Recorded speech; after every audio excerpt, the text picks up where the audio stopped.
여러분 안녕하십니까? 오늘부터 이제 중급편을 한번 시도를 합니다.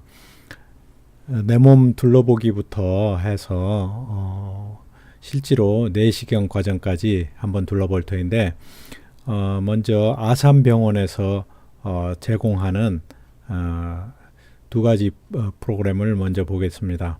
첫 번째는 식도, 두 번째는 위에 대해서 보고 이어서 위 내시경 하는 장면까지 보게 됩니다.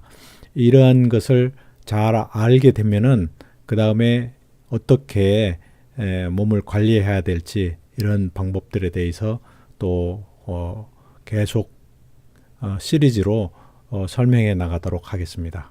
함께 보시죠. 감사합니다.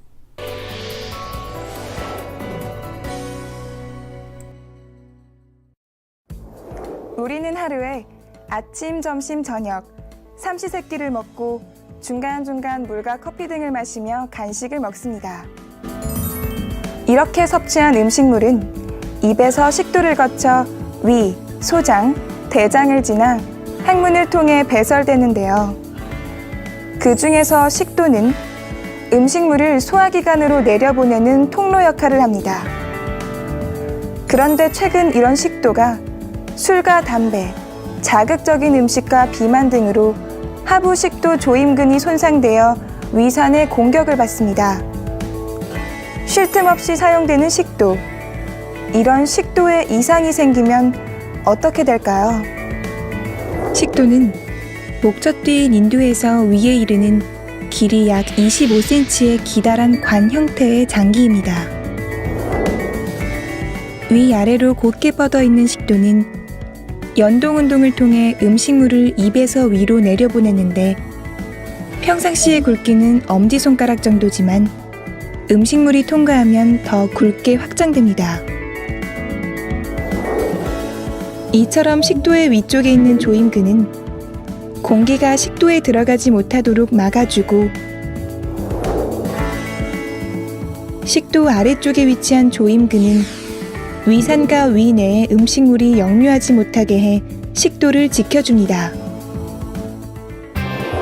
이러한 식도 운동은 교감신경과 부교감신경에 의해 조절되는데요.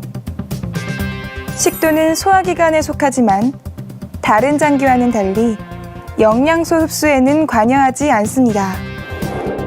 식도의 벽은 약 4mm 정도로 얇으며 점막, 점막 하층, 근육층, 외막으로 이루어져 있는데 식도 외벽에는 이를 둘러싸는 장막이 없어서 암이 생기면 곧바로 외벽을 뚫고 주변 장기로 쉽게 퍼집니다. 그 외에도 협착이나 폐쇄에 의한 삼킨 곤란 상태에 빠져 영양불량 문제가 생길 수 있습니다. 이외에도 하부식도 조임근의 압력이 감소하거나 위산 분비가 과다해진 경우, 식도 연동운동에 이상이 생긴 경우에는 위 속의 내용물이 식도로 역류돼 식도 점막이 위산에 의해 손상될 수 있는데요. 이를 흔히 위식도 역류성 질환이라고 합니다. 주로 속이 쓰리고 신물이 나며 음식을 삼킬 때 이물감을 느끼게 되거나 심한 경우에는 식도 점막 손상으로 인한 출혈 등의 증상이 동반되기도 합니다. 평소 식도를 건강히 하기 위해서는 차갑거나 뜨거운 음식, 짜거나 매운 음식의 섭취는 자제하고 술, 커피, 탄산음료, 강한 향신료, 과도한 스트레스 등은 되도록 피하는 것이 좋습니다. 과식은 위식도 역류의 위험성을 키우므로 음식을 조금씩 자주 섭취하고 식후 1시간 정도는 눕지 않는 것이 좋으며 가슴 쓰림과 같은 증상이 있는 경우에는 수면 시 머리를 높이고 자는 것이 도움이 됩니다. 또한 비만은 복부 압력 증가, 위 내압 증가, 하부식도 조임근의 이완 등 다양한 기전에 의해 위식도 역류 질환의 위험성을 높일 수 있으므로 체중을 줄이는 것이 필요합니다.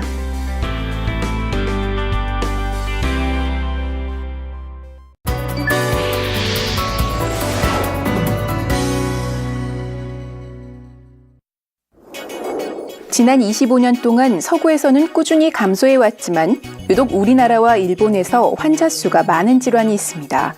바로 위암인데요.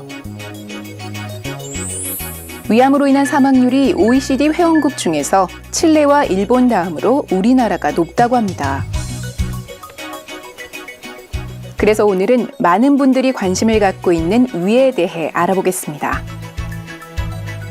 우리는 배가 고프고 목이 마르면 무언가를 먹고 마십니다. 그렇게 섭취된 음식물은 여러 소화기관을 거치며 잘게 쪼개져 흡수되는데요. 이때 가장 주요한 일을 맡고 있는 기관이 바로 위입니다. 특히 잘 늘어나는 특성을 가진 위는 입을 통해 들어온 음식물을 저장했다가 위액과 섞어 흡수가 잘 되도록 하고 양을 적절히 조절해가며 아래로 내려보내는 역할을 합니다. 이러한 위는 우리 배 좌측에 위치해 있는데 위쪽으로는 식도와 아래쪽으로는 십이지장과 연결되어 있습니다. J자 모양의 주머니처럼 생긴 위는 겉은 매끈하지만 안에는 주름이 아주 많습니다. 바로 이 주름 속에서 위의 대부분의 기능이 이루어지는데요. 우선 강한 산성을 띠는 위액이 분비되면 단백질 소화에 필요한 펩신이 활성화되면서 잘게 부서져 소화가 일어납니다. 그런데 사실 위벽의 안쪽을 살펴보면 실질적인 일을 담당하는 일꾼이 따로 있는데요. 위액을 만드는 위샘 속의 다양한 세포들이 바로 이 숨은 일꾼이죠. 이 각각의 세포들은 위액을 구성하는 여러 물질들을 분비합니다. 벽세포는 염산을 배출해 위액을 강한 산성으로 만듦과 동시에 음식과 함께 섭취된 세균을 죽입니다. 그리고 장내 분비세포에선 위액은 물론 위의 이완과 수축을 제어하는 호르몬을 생성합니다. 이렇게 여러 세포들의 도움으로 위는 하루 약 3리터의 위액을 만들며 화학적 소화와 기계적 소화의 두 가지 기능을 모두 수행합니다. 이렇게 위액을 만드는 세포가 있는가 하면 위액으로부터 위를 보호하는 세포도 있습니다.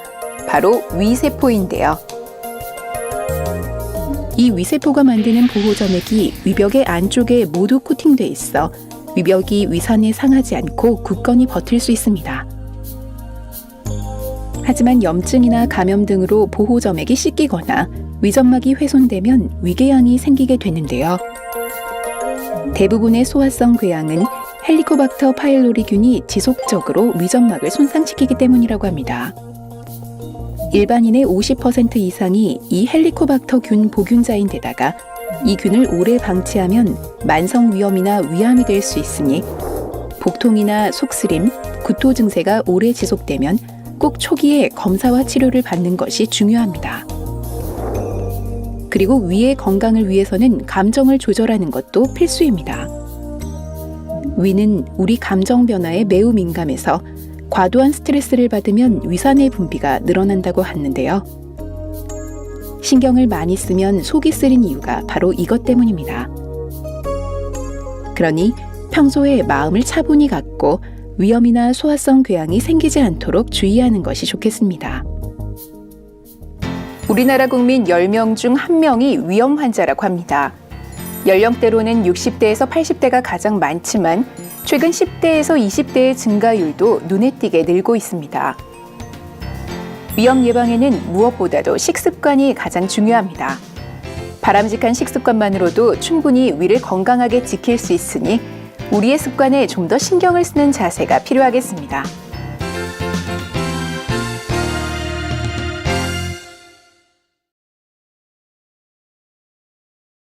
환자가 수면에 있는 가운데 위내시경을 시연해 보겠습니다. 먼저 기본적으로 한 25cm 정도에서 가볍게 잡고 환자의 텐션을 가하지 않는 범위 내에서 마우스피스를 통과시킵니다. 처음에 보이는 것은 텅이 보이고 있고 혀죠. 약간 더 업을 건다는 생각으로 진입을 하게 되면 유불라가 나타납니다.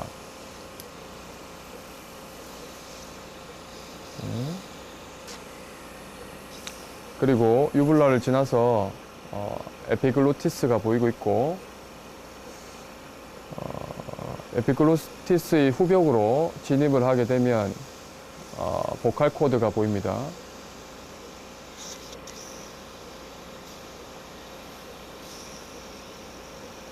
보칼 코드 옆으로 레프트 피리폼 사이누스로 약간 업을 걸면서 석션을 하면서 약간 진행을 하게 되면 진행이 됩니다.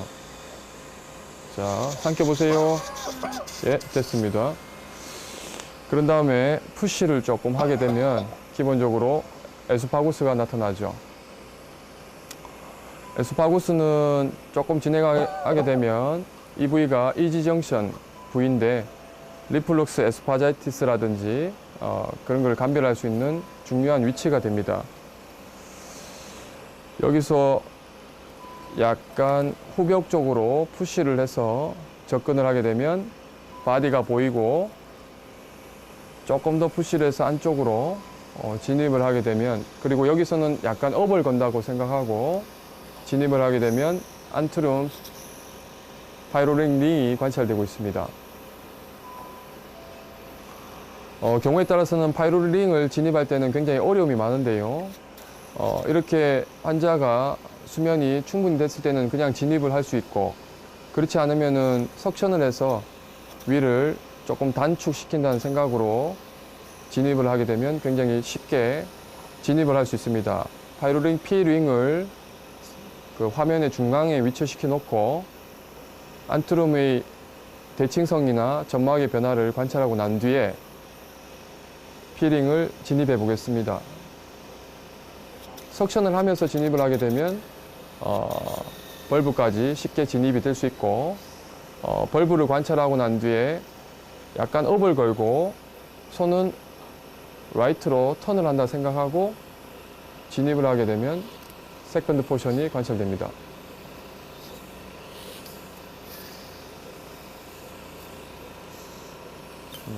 세컨드 포션에서는 암플라 오브 바타를 확인해 주는 것이 중요할 것 같고,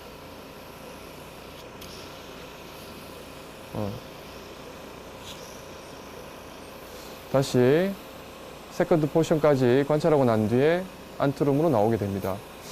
아까 전에 이분 같은 경우는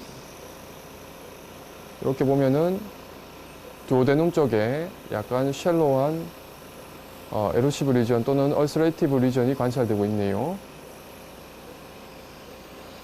안트룸을 관찰하고 난 뒤에 전반적인 안트룸에 대해서 이렇게 좌우를 관찰하고 약간 업앵글을 걸게 되면 앵글 포션이 보입니다. 앵글 센터와 안테리어 포션 그리고 포스테리어 포션을 명확하게 관찰. 네, 여러분 잘 보셨죠? 식도에서부터 위까지, 그리고 위 내시경 하는 부분까지 상세히 보았습니다. 사실 이 화면이 그렇게 즐겁지만은 않습니다. 전문가들인 의사 선생님들은 이런 것을 또 사명감을 가지고 하기 때문에 이분들은 정말 존경하지 않을 수 없습니다. 얼마 전에 저도 얼마 전이라고 하면 약 한 40대 정도 되는데요. 40대에 저도 위출혈이 있어가지고 혈변을 한 3, 4일 정도 계속 봤는데 머리가 빙빙거리고 어지럽고 가슴이 막 뜨끔뜨끔했어요. 그래서 이게 무슨 현상인가 하고 병원에 가서 진찰을 받았더니 의사가 그 이야기를 듣더니 깜짝 놀라면서 바로 내시경을 하자고 그러고 입원을 해야 된다는 거예요. 그래서 일단 내시경을 한번 하시죠 하고는 내시경을 했는데 역시나 위에 출혈이 있었습니다. 그래서 위 출혈로 인하여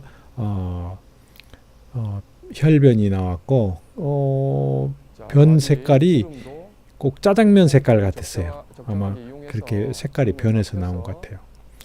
그리고 내시경을 하면서 네이저로 거기 이 천공된 부분을 봉합한다고 그러더니 찌직 조금 따끔할 겁니다 하더니 찌직 하고 바로 봉합이 돼가지고 그 후에 약 먹고 그대로 나았어요.